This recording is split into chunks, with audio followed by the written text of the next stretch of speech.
Sa Cebu City, madalas magkumpulan ng mga tao pagsapit tuwing hapon. Hindi para magmarites, kundi para manood ng paborito nilang laro, ang dayon-dayon. Katalitag dayon is one touch lang. Direktahan lang yung pagsalo ng bola, direktahan lang. Bali yung kanyang kamay. Pagkatupo nun, bali yung kamay.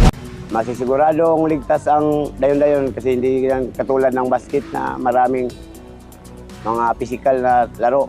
Kasi sa volleyball dayon-dayon, bola lang yung kalaban mo. Pag pumunta sa inyo, pinikahan mo. Presence of mind, parang encourage yourself lang to win the game. Think positive lang para manalo.